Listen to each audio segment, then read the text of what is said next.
Bonsoir à tous. Si vous jugez l'intelligence d'un poisson à sa capacité à monter à un arbre, il aura l'air stupide toute sa vie.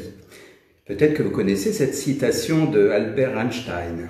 C'est lui qui avait dit ça pour parler de l'intelligence. Parce qu'effectivement, il y a quand même quelque chose à comprendre à travers cette notion d'intelligence et de bêtise. On pourrait se demander, par exemple, où commence l'intelligence et où commence la bêtise. Ou si vous voulez, à l'inverse, où finit l'intelligence et où finit la bêtise. C'est assez difficile, c'est pareil que le chaud et le froid. Comment savoir où est le chaud, comment savoir où est le froid, où est le bien, le mal, le clair, l'obscur. Quand on parle d'une douleur, c'est pareil. Quand on vous dit vous avez mal, alors où il est le début du mal et où se trouve la fin du mal. Vous voyez, c'est assez compliqué tout ça. Alors évidemment, il y a des gens qui ont trouvé une solution. Alors, je ne sais pas de quand ça date, je ne sais pas qui, mais il y a des gens qui ont trouvé une solution. Cette solution, c'est la norme. On a créé une sorte de norme, quelque chose de passe-partout, qui fait que finalement tout le monde est content. On prend le panel donc de toutes les personnes, et puis voilà, la norme est établie. Norme, ça vient de norma, vous savez, qui veut dire règle, qui veut dire même équerre. Donc à partir du moment où on est dans la norme, tout va bien, tout se passe bien. Et tous ceux qui sont en dehors de la norme, eh bien, ils sont différents. Donc, ces gens-là, on les regarde autrement. Et oui, parce qu'ils ne sont pas dans la norme, ça ne rentre pas dans les cases, comme on dit. Ça vous parle tout ça. Donc, le piège de la norme, finalement, c'est quoi? Le piège de la norme, selon moi, bien sûr, eh bien, c'est le fait que ça sépare en quelque sorte, parce qu'il y a un jugement. Et oui, si je regarde la personne qui n'entre pas dans les clous, elle n'est pas dans la norme, et donc si elle n'est pas dans la norme, entre guillemets, elle est anormale. Alors si elle est anormale, voilà, ça veut dire qu'on la regarde autrement. C'est pas mal comme invention pour créer la séparation dans le monde, c'est-à-dire que finalement, à la base, vous savez, c'est comme les enfants quand ils sont à l'école, ils sont tous finalement, ils sont tous à jouer les uns avec les autres, et puis dès lors où on commence à regarder des différences en disant « Ah oui, mais lui, il n'est pas comme moi » ou « Un tel n'est pas comme ce qui est établi », il est en dehors de la norme, donc on va commencer à le regarder de travers.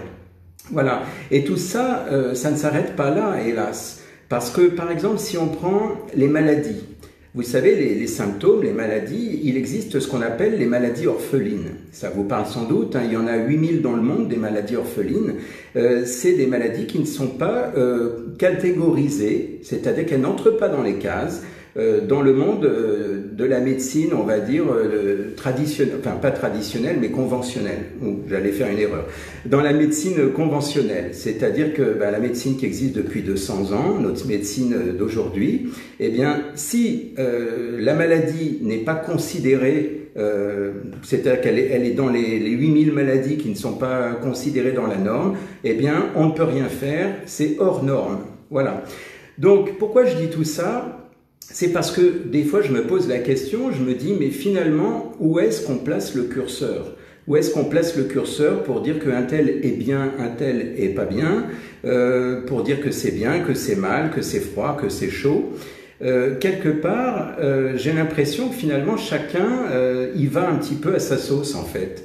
Vous savez, par exemple, comment dire, ce qui est important, c'est de comprendre qu'on a tous des besoins différents.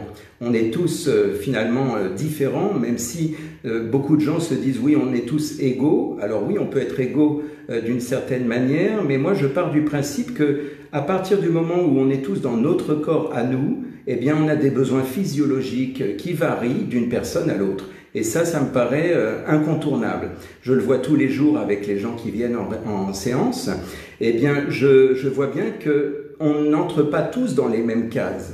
Il n'y a pas cette norme. Vous savez, on parlait souvent à l'époque, un peu moins maintenant, du quotient intellectuel, quotient émotionnel. Là encore, c'est une norme. Si on coche une certaine case, eh bien, on va dire qu'on est surdoué ou sous-doué, voilà, où on est normal, entre guillemets. Bon, il y en a d'autres, il y a l'indice de masse corporelle, vous savez, pour savoir si on est dans les clous, là aussi. Qu'est-ce qu'on a d'autre encore? On a le fait dans les normes, qu'est-ce qu'on a? On a le fait de boire 1,5 litre, pardon, 1 litre, oui c'est ça, 1 litre à 1,5 litre par jour, sinon c'est pas normal. 5 fruits et légumes, vous voyez, il y en a plein des choses comme ça. Le nombre de calories entre les hommes et les femmes qu'il faut consommer. Et puis, j'allais dire presque un peu plus dramatique, c'est les notes scolaires. Vous savez, quand on attribue une note à un élève, eh bien, on voit s'il est dans la norme ou pas. Donc, on appelle ça la moyenne. S'il a la moyenne, ça va. S'il n'a pas la moyenne, c'est pas bien. Alors, donc, ça fait qu'il y a des gens qui sont de vrais cancres à l'école, alors qu'en réalité, ils sont très intelligents.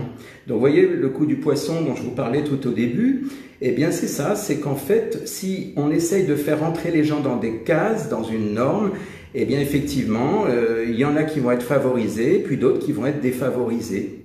Et donc, c'est pour ça que je voulais en parler avec vous ce soir, ici, parce que je me dis que tout ce qui est lié aux conventions, tout ce qui est lié aux normes, regardez l'exemple de la Saint-Valentin, par exemple, comme par hasard. Regardez l'exemple de la bonne année. Il faut vraiment, là aussi, entrer dans les cases. Il faut que ce soit... il y a une règle, il faut absolument qu'on souhaite bonne année jusqu'à une certaine date, parce qu'après c'est trop tard, c'est interdit, c'est pas bien. Enfin voilà, donc toutes ces normes, j'ai l'impression que ça crée une séparation entre les individus. J'ai l'impression que ça enferme les gens dans une sorte de catégorie qui fait que c'est tout droit, quoi. On ne peut pas aller au-delà parce que sinon on est borderline, comme on dit. Si on va au-delà, bien on est hors norme. C'est bien le terme qu'on utilise d'ailleurs. Et en fait, quelque part, la véritable norme, c'est la question qu'on pourrait se poser. Et à la limite, si vous prenez un instant pour y penser, d'après vous, elle est où la véritable norme en quelque sorte? Bien, je vais vous donner la réponse tout de suite. La véritable norme, eh bien, elle est à l'intérieur de chacun de vous. C'est-à-dire qu'en fait, cette norme, c'est ce qu'on appelle l'homéostasie, si ça vous parle. C'est-à-dire, c'est cet équilibre qu'il y a à l'intérieur de vous. Et cette homéostasie, on appelle ça aussi une autorégulation. Ça veut dire que c'est vous qui savez à l'intérieur, de façon intuitive, comment vous pouvez vous réguler, comment vous pouvez gérer ce qui se passe en vous. Donc, quelque part, de suivre une norme pour savoir si on doit manger 5 fruits et légumes par jour, boire 1,5 litre d'eau, savoir combien on doit peser exactement, finalement, la réponse, elle est à l'intérieur de vous. C'est-à-dire qu'en réalité, il y a des gens qui vont dire « faites comme moi, ça marche bien », vous allez faire la même chose et pour vous, ça ne sera pas la bonne façon de faire. Regardez par exemple les gens qui font attention à ce qu'ils mangent, ils vont vous dire exactement ce qu'il faut manger parce que pour eux ça leur réussit, et puis vous allez faire la même chose et vous allez avoir des soucis parce que ça ne va pas correspondre à votre organisme. Donc rappelez-vous que l'homéostasie c'est propre à chacun, c'est-à-dire qu'on a tous notre corps, et dans notre corps eh bien on a nos propres normes. Donc, ma norme à moi, dans mon corps, n'est pas votre norme à vous. C'est aussi la raison pour laquelle, dans mon métier, en tant que thérapeute, en tant que coach, je ne donne jamais, mais jamais de conseils. Je ne vais pas dire, voilà ce qu'il faut que vous fassiez, c'est ça qui fonctionne. Parce que si je vous dis ça, c'est peut-être valable pour certaines personnes, mais ça ne sera pas valable pour tout le monde. Donc, rappelez-vous, quelque part, la norme, elle se trouve à l'intérieur de vous. Et en fait, le monde extérieur est un monde d'influence. C'est-à-dire que si vous êtes orienté vers l'extérieur, c'est-à-dire si vous prenez en quelque sorte le monde extérieur comme référence, eh bien, ça va être le monde selon la norme.